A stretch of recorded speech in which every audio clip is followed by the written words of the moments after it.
We're going on a little trip this week from the Alps to a Roman engineering marvel. And then it's on to towering cliffs. Can you guess where we are? If you stick around, you'll find out.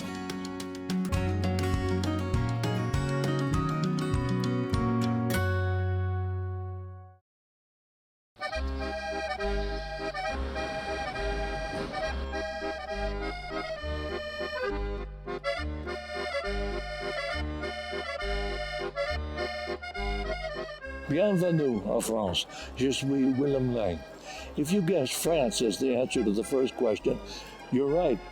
I'm in Chamonix, in the heart of the French Alps, a wonderful place for mountain biking, hiking, skiing, climbing. It's surrounded by Switzerland and Italy on both sides, and it was the home of the first Winter Olympics. I'm here in Chamonix and France in general with a very merry band of travelers who are having a great time going through France. Oh.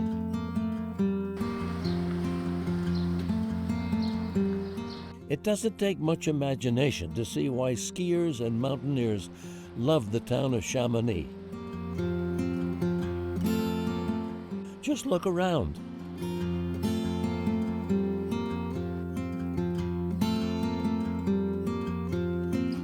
Chamonix is in the Haute-Savoie region of the French Alps. It's near the borders of Switzerland and Italy. What you see is part of the Aiguille de Chamonix mountain chain. Mont Blanc is the centerpiece, rising nearly 16,000 feet. It's the second highest mountain in Europe. Experienced mountaineers climb these peaks on foot.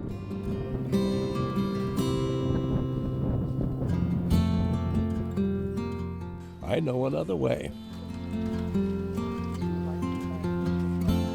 We're about to take a ride up the tramway to Mont Blanc. It's one of France's last rack and rail trains. Think of New Hampshire's Cog Railway. There are 4 passenger cars here: Anne, Jean, Marie, and Marguerite. That's because the man who managed this place here back in the 50s had 4 daughters.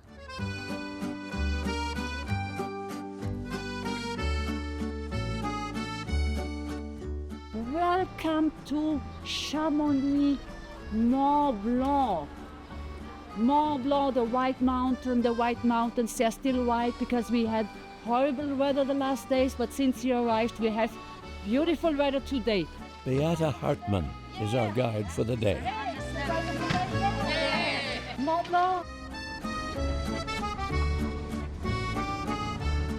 The tramway opened to the public in 1907. A single line stretches across alpine terrain for nearly 8 miles. It's electrified, which seems to work pretty well. Along the way, we enjoy the view. We climb at an average gradient of 15 degrees. At one section of the mountain, it's 24 degrees.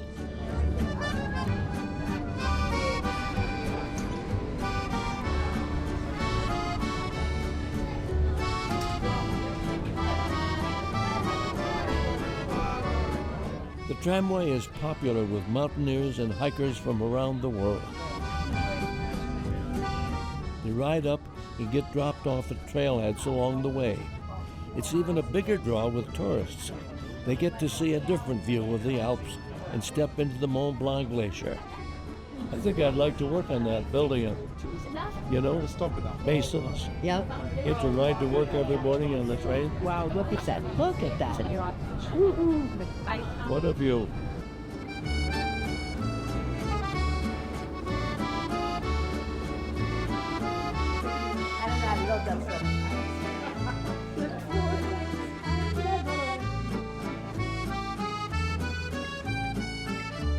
So actually, this is just a beautiful place for the scenery, for the mountain scenery, but it's also, of course, a historical place.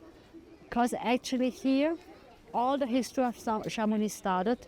We had here the first visitors in 1741. They were British. They came to this place. They arrived up here. There was no construction. It was just nature. There was nothing. And they arrived here. They came here because they wanted to see more of these glaciers. Yeah. In that time, of course, we were in the middle of the last ice age, the small ice age. So actually, the glacier, who is now just a little left over that you can see down there, Yeah.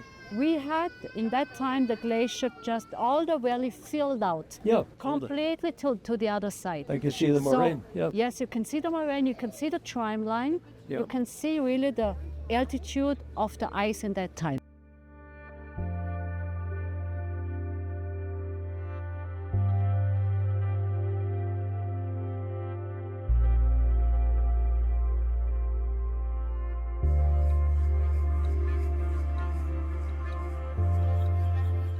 The glacier's thickness varies between 100 and 300 meters. Climate change, even at this altitude, is changing that. According to French research studies, the glaciers in the Mont Blanc range are thinning rapidly. In 2022, they lost about 13 feet in thickness.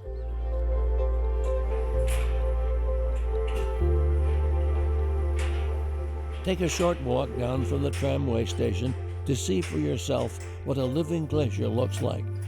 Enter the ice caves and you're in the belly of the Mer de Glace, the sea of ice.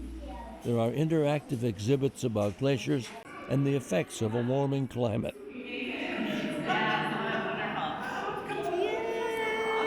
So for those who went to the ice cave, they took the small cable car and then they had all these steps and Yeah. they were going, it's an artificial ice cave, you know, they dig it, it artificial twice a year in the glacier that visitors Yeah.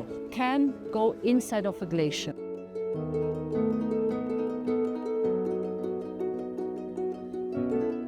But then here, the most, let's say, impressive mountain that you can see from here, Grand Joras. Grand Joras, yeah. Grand Joras. They are 4,200 meters high. And over there, we have the 2 points of, the left one is Valker Yep. and Wimper. But we cannot see Mont Blanc from here because we have the Needles of Chamonix Yep. hiding us for Mont Blanc. But we saw it this morning and we will see it when we go back to Chamonix.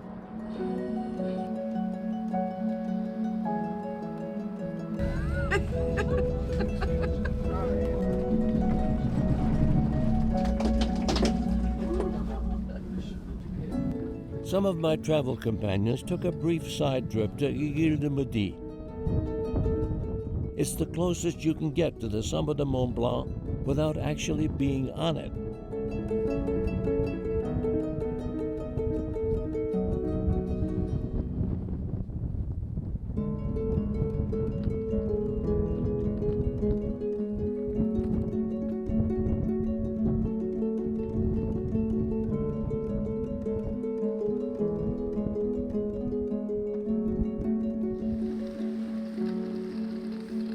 We leave the Alps and take a step back in time. A 4-hour drive southwest puts us near Avignon. As you can probably tell, the ancient Romans beat us here.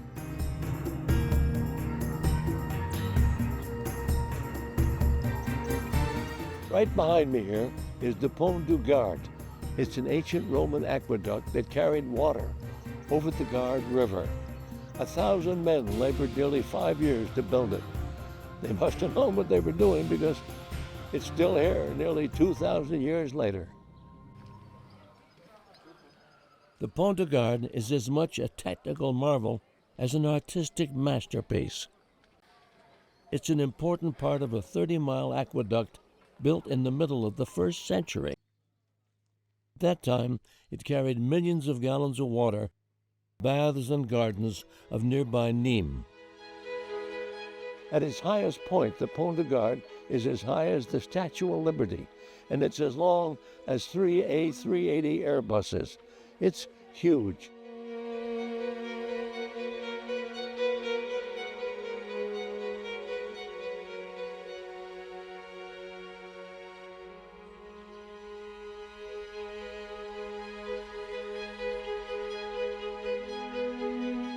The limestone blocks, some weighing as much as 6 tons, were precisely cut and fitted together like an elaborate puzzle.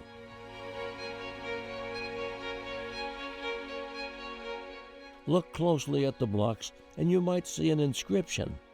That's the numbering system used to build the aqueduct 2,000 years ago. If you wonder what holds the blocks together, it's friction and gravity. No mortar was used during the construction.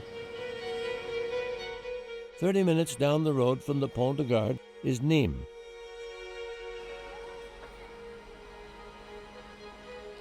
It's known as the most Roman city outside Italy.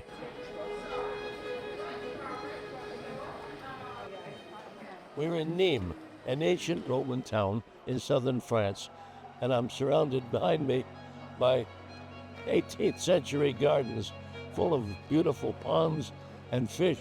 And all of this water came here via the Pont de Garde from a spring way up in the hills named Bouzet.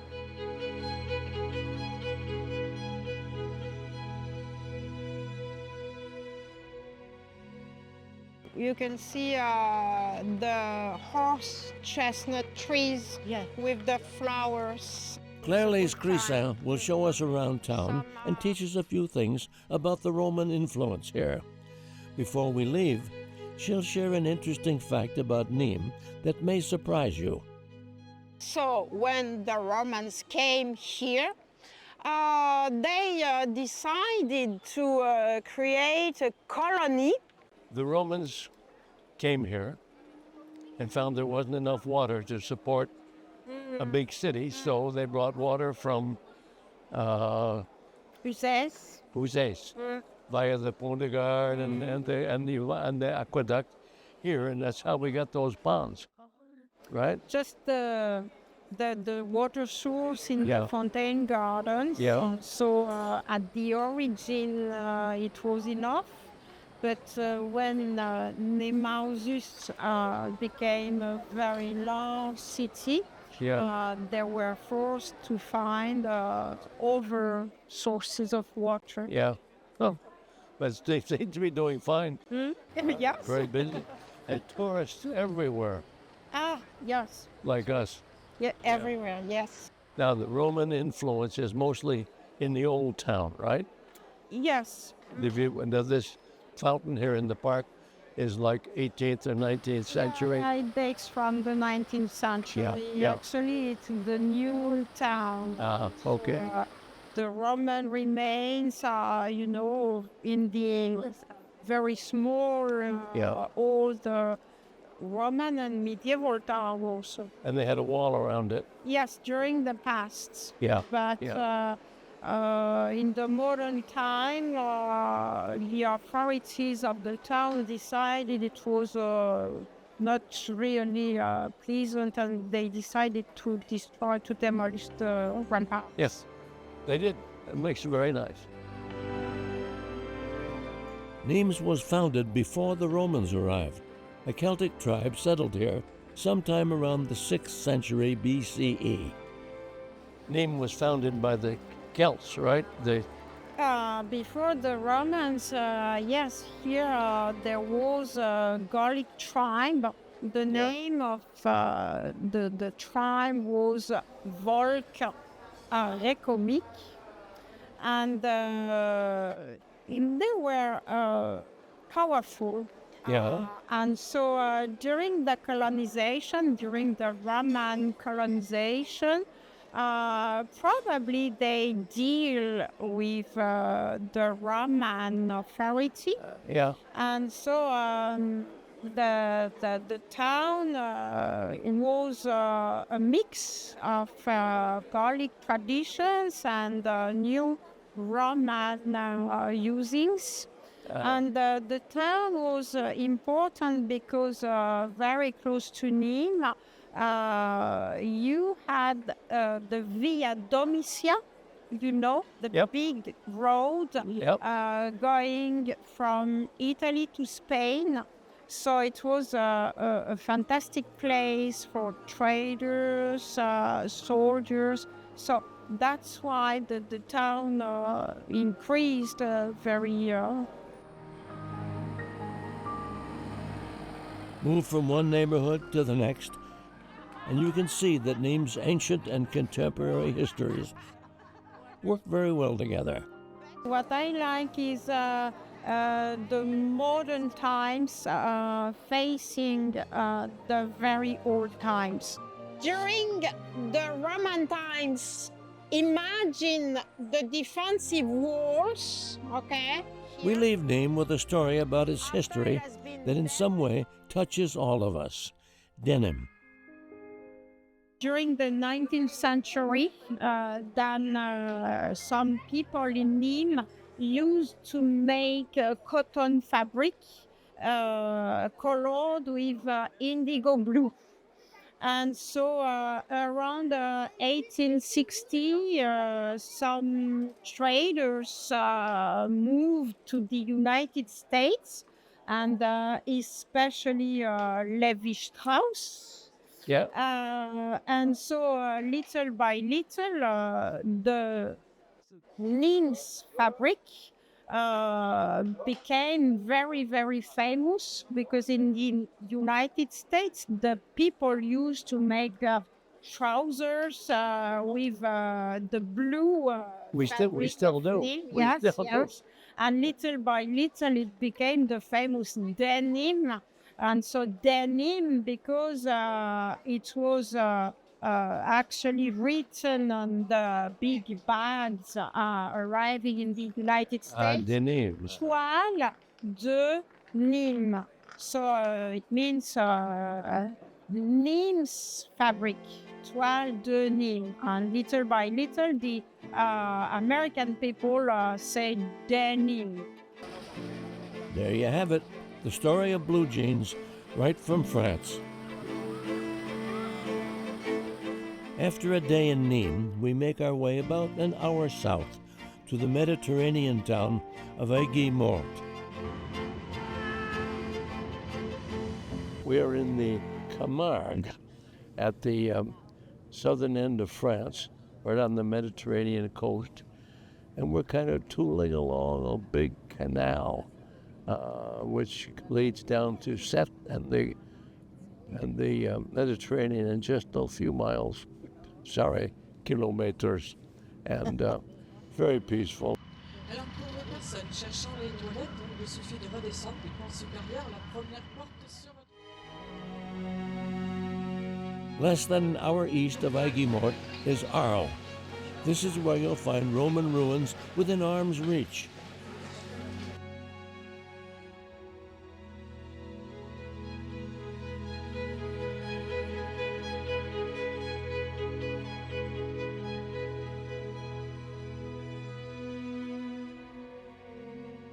As we hike through town, one name keeps reappearing.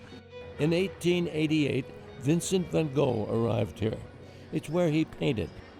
It's also where he experienced a mental breakdown, perhaps the first sign of his illness. It's reported that in Arles, he cut off part of his left ear.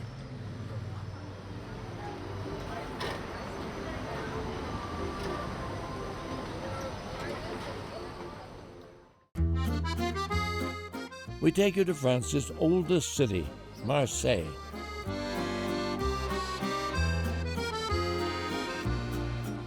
This Mediterranean port city was founded by the Greeks in 600 BCE.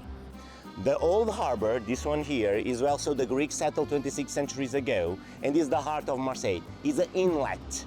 People were trading here for centuries. Marseille was known to the ancient Greeks as Massalia, and to Romans as Massilia. Populations were arriving here, some Celts, that were called Salians. That's from where the name of the city comes from, the house of the Salians. The house is Ma, and Salian, the name of the tribus. Massalia was the name of the city. They were able to build a city not fighting, but with an arrangement they did with the locals. As peaceful as Marseille is today, there was a time not long ago when darkness fell over this port city. Some of you ask me about the day today. Why is a bank holiday? It's the 8th May. So in 8th May 1945, something happened. There are 45 is the end of Second World War. In Europe. In Europe, yeah. 5 years earlier, in 1940, Marseille became a sanctuary city for people living under the threat from Hitler. Because of its many escape routes, Marseille eventually became the center of early resistance against the Nazis. November 42, the Vichy government with the General Pétain allowed the Nazis to come south. So they arrived south, they occupied everything, they occupied Marseille. They saw it's really easy to go on this neighborhood, to arrive on the harbor, to hide in these narrow, labyrinthic maze streets and prepare a resistance. In January 1943, Hitler ordered the start of Operation Sultan. Along with help from French authorities, nearly 6,000 people were arrested in Marseille. Jewish families were rounded up and taken to camps and killing centers. The north quarter of Marseille was then destroyed. We are going up together here and you'll see how it changed, how these buildings that are modern become old buildings behind. Because here was the 25 acres that were destroyed in January 43, sending 20,000 people to the concentration camps. Marseille was liberated by the Allies in August 1944. Operation Dragoon was led by nearly 130,000 French troops.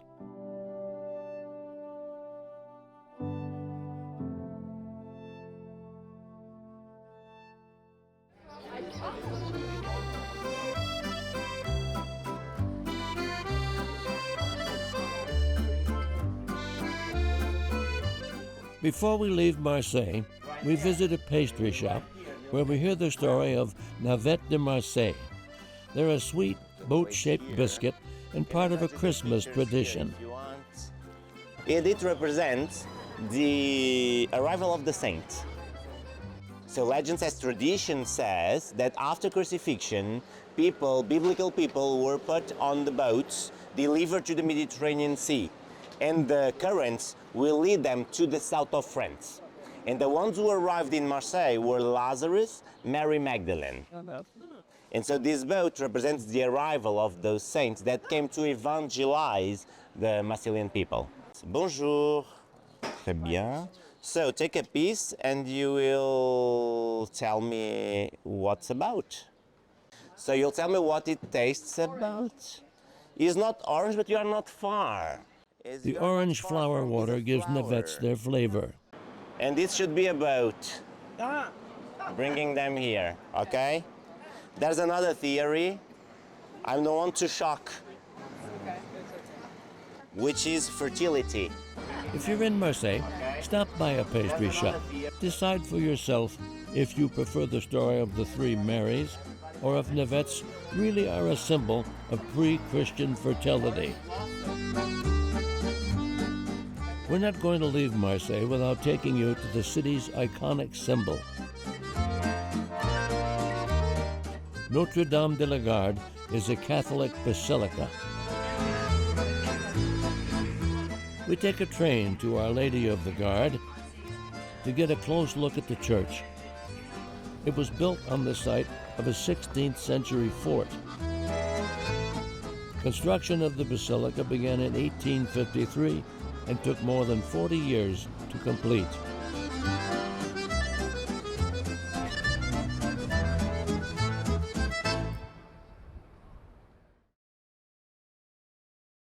Au revoir. Goodbye.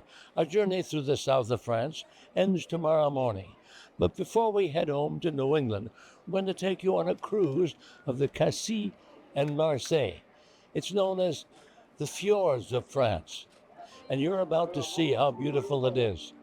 I'm Willem Lang, and I hope to see you again on Les Fenêtres de le Sauvage, Windows to the Wild.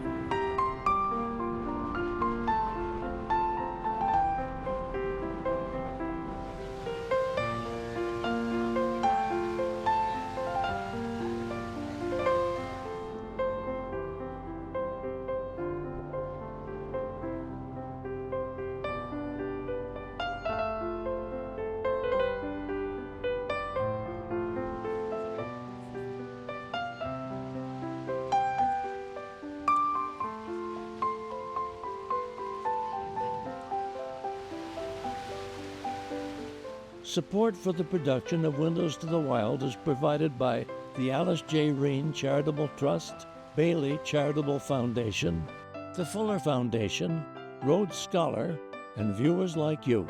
Thank you. Make a gift to the wild and support the Willem Lang Endowment Fund, established by a friend of New Hampshire PBS. To learn how you can keep environmental, nature, and outdoor programming possible for years to come, call our development team at 603-868-4467. Thank you.